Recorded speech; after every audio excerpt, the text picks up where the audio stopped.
Hi, this is Loren Burke. And Carrie Reese. And we are with Working Mom Village. And there was a plan today, and it included filming us doing a lovely stir fry and looking a lot better and wearing our nice clothes. And then the day happened. And so we are talking today about managing your health at all ages. One of the biggest things I've learned from managing my health, though, is really about managing my expectations for what gets done and when it gets done, and being flexible for. And then we're just going to talk today about our health in the various decades and how you too can get healthy. And like I said, one of the biggest things that I've found is, how are you managing your expectations? I think that's a really good way to put it. I think a lot of us, there's a way you feel when you're in your 20s or your teens even, and then as you have kids and start a family and life happens, and we live in Montana where it's hard to work outside sometimes for months at a time, and it's hard. I don't really like working out indoors. I hate diets. I've tried so many. Managing your expectations, I think, is important, because one thing that is important is your mental health as well. And if you're stressing yourself because you didn't work out, you just got to let it go. You just got to start over the next day and realize that tomorrow's a new day. And I guess the only other tip I have for that is, if you fall down on a meal and you do something bad, you eat something bad, don't let it ruin your whole day. Just fix it on the next meal. Don't be like, oh, my day's shot. I had a cookie. I'm just going to eat whatever I want the rest of the day. Eat on the bad day. To not just talk about the mental health end of it, but some physical health on what you need to be doing through the decades. When Anna gets back, she'll be talking about your 30s. You are here to talk about the 40s. The 40s. Tell us what happens medically in the 40s. Well, in the 40s, you start mammograms. I went to the doctor. I hadn't been to the doctor for 3 years. That's my own fault. I had my child at 39, and I didn't go to the doctor again for 3 years because, honestly, I'm self-employed, insurance is expensive, and I still have to pay $200 and some to go see a doctor, just to talk to a doctor. Yeah. At least locally at the hospital here. So I got different insurance because I'm a veteran, and I'm going to the VA now, and during that exam they found a lump on the side of my breast. Oh, wow. So at 42, I'm going to have my second mammogram. I actually had one at 28 when I was overseas in a socialized country. Thank God for socialized medicine. I didn't know what was going on. I had bruises on my breasts. It was very painful. I was scared to death. I'm in a foreign country. I'd been sick. Whenever I go into a foreign country, and I've been into several, the first thing that happens is I get an ear infection or strep throat. So I was like, oh my gosh, now what? So I went to a clinic there, and they didn't know what was going on. They gave me ultrasounds and a mammogram, which all came back clear, which was great. And I came back to the United States and went immediately to a doctor and told her everything. And she was like, girl, you need a fitted bra. That fixed everything. So, I mean, I guess use common sense. I did go to a doctor. They're humans too. And they were doing their best to give me the care that they, because I don't know if it just ever occurred to them. Actually, bras are kind of a cultural thing. So I think that had something to do with it too. I just don't think they wear the underwires and all the stuff that we wear here.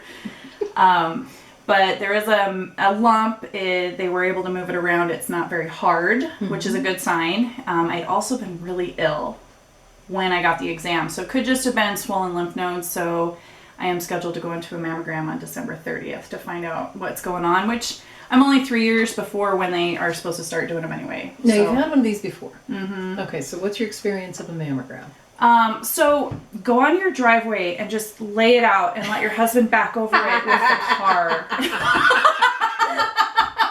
Somewhat. I would say the one I went through at 28, I do have large breasts. They are very dense, and when you are naturally built that way, I think they are probably a little more painful because they just don't squish. It's like two plastic boxes, two plates, and you literally get to stick yourself in between them, and they smush, beyond where you're comfortable. I can tell you that. When you look down, you're like, it's like flat earthers when they talk about flat the earth, like. No, it didn't really go that flat. Right, so here we are, Working Mom Village. Hello. And we're talking today about your health in the different decades of your life. And we're going to ask Anna, since she's in the decade of the 30s, What are some things you need to worry about in your 30s, Anna? Oh man. So my 30s so far, what I've been doing is pretty similar to what I've been doing in my 20s, really. Just maintenance things for the most part. Definitely one of the big things that I've been doing since I was in the 20s, if you can't tell because of my really, really pale, pasty complexion, is making sure I wear sunscreen every day. So I actually have a moisturizer that just has a sunscreen in it. I think it's SPF 25. We can link it in the description box below. That I wear every day so that I always have sunscreen on. I definitely have a lot of skin cancer in my family, and I want to make sure that I avoid any of that business if I can. So that's one huge thing that I've been doing. So yeah, so making sure you're taking care of your skin is really, really important. Making sure the same things that your doctors tell you to do. Make sure you're staying active. I'm kind of being careful about what it is that I'm doing, where, you know, maybe in my 20s I might have done some crazy kind of contact sports and stuff like that. I'm kind of veering away from that, trying to make sure I'm taking good care of my joints. That's really important to me. Recently I've been dealing with a back injury, and so that just made me very aware of like posture and the way that I'm doing different exercises and things like that. I definitely want to avoid any kind of long-term back issues if I can. So that's something I'm very aware of. And just in general, making sure you're stretching and that you're doing things properly so that you don't cause injuries. I'm, you know, not a spring chicken necessarily anymore, so things don't heal the way that they used to. She's a baby. I know. Okay, but I'm also not like 22, so, you know, where the days where you used to like be able to wipe out and then get up the next day and be totally fine are kind of gone for me at this point. So You will notice as you get older that injuries stick around longer. Mm-hmm. If you're smoking, that gets twice as bad. For sure. We like to film these with a glass of wine, but too much alcohol can also really interact negatively with your ability to heal. If you like sports like rock climbing, skiing, snowboarding, mountain biking, and you want to continue doing them into your 40s and 50s, cut back on some sugar, cut back on a whole lot of things, maybe some dairy, maybe some gluten, maybe don't drink these as often because your healing factor is going down. If that's part of how you start taking care of yourself differently. Yes, definitely. So making sure that you're watching your diet, watching out. I'm trying to be more cognizant of like inflammatory agents and stuff like that. So kind of like she said, cutting out some of those things. Whole 30 video potentially coming soon. So stay tuned for that. I have convinced her to do an elimination diet with me that I have to do. Carrie, tell us about what you will be doing differently in the new year. I am going to go back to a weightlifting diet, like bodybuilding. So basically it's based on growing lean muscle. I lifted a lot of weights when I was in the military. Before I got pregnant, I did do some bodybuilding and I absolutely loved it. And I want to get back to that. You actually eat so much food. You eat so much food. It's actually kind of hard to finish your food all So we're day. going to be talking about diets in the coming year. And it's gonna be the new year. Woohoo, new year! Yay, new decade. New decade! Okay, everybody gets tempted to go on some extreme diet and it's going to change your life. Oh, yeah, there's that possibility. Or you could fail. What's really important, though, is that you stop thinking of this as a failure and you start thinking of these as learning experiences. Learn what works for you. The older you get, stop, please God, looking at everything you've done as a failure and how can you learn from it? But get to know your own body. Put an owner's manual together for you at whatever age you are. Now, speaking of age, I'm the elderly one here. I've just turned 50 this summer. And when you turn 50, your doctor informs you. They don't ask, by the way. They tell you you will now go in and get a colonoscopy, which means I'm about to have a camera inserted into my unmentionable to get an up close and personal of whether or not I could have some colorectal cancer. Very important. Colorectal cancer is really, really deadly if you don't catch it early, but if you catch it early, it's very treatable, just Very like most treatable. cancers. So, Very treatable. not fun, really important though. So, yay, fill her in. Yay! And you were saying something about you had a sister do this and there was a jug involved? Yes, so my sister-in-law did it a few years ago, and she was in her 30s actually, I believe. They gave her a jug. It's a massive jug. It's actually that big? Mhm. What's in it? It's a lot. I think it's Some kind of barium. powder. It's barium or something. barium. And you That's fill it, barium. and you I'm fill not it with water and you shake it up.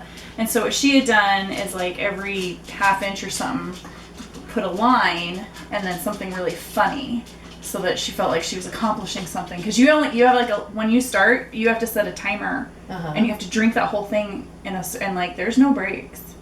You have to drink the whole thing in like I don't know how many hours it is. I haven't done it, but And so she wrote these hilarious things. I'll have to ask her if she can give us a picture of what she wrote on it, because it was absolutely hilarious. Great. So I'll try to insert picture here of hilarious things. Of hilarious on the things on the jugs. we will be coming back to you after I have the colonoscopy and Carrie has And her the boobie mammogram. smushings.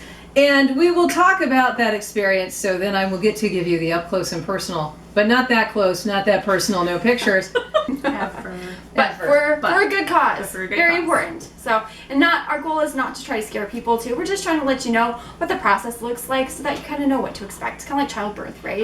So something else I think that is important to make sure that we're doing is managing stress. I think as you get older, probably the stress doesn't get any better. I'm just imagining you have more bills, No. kids, parents getting older, Bigger responsibilities. stress, work, all of that kind of fun stuff. So making sure that you find a really easy, manageable way to deal with your stress, I think is really, really, really important, because Working out.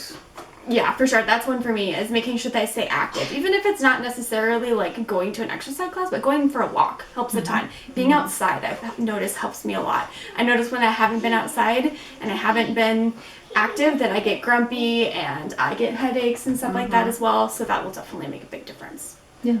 I actually have a very physically active job. When I did work in an office, getting out and walking, I used to walk 3 miles at lunch, and that helped a lot. With a friend, we used it. It was our stress management regimen, basically. It was 3 miles at lunch. If it was 25 degrees or higher, that was our limit, was 25 degrees. Now I have a pretty physically active job. A lot of my stress management now is just mental. I do a lot of self-help reading, about my self-talk, about getting along with my husband. They can be a cause of stress too. Love you guys. But Yes. and just making sure that inside my head I'm being kind to myself. That is so because important. I will take a stressful situation and spin it up into my head and make Make it way worse. make it way worse. Yes, definitely. I've survived many things, some of which have actually happened. I think it was Mark Twain that said something like that. I've survived many things, some of which actually happened. So I try to really keep that in mind and make sure I don't spin myself up for no reason about things that probably won't even happen or didn't happen or couldn't happen. Yeah. Yeah. So we hope that you enjoyed this video. We hope you got some really good information out of it. And come back for after the colonoscopy. Yay us! Yay! Come back to find out how all that went. Maybe get some more tips and tricks on exactly how to take care of yourself in the new year, in the new decade. Woo! And we will be talking more about our lifestyle choices with food, because diets don't work. There you go. They don't. Please like and subscribe. Comment down below if you enjoyed the video. Let us know what else you'd like to see. We definitely want to make sure that we're making content that you guys are interested in. Find a village, you're welcome to ours. Bye.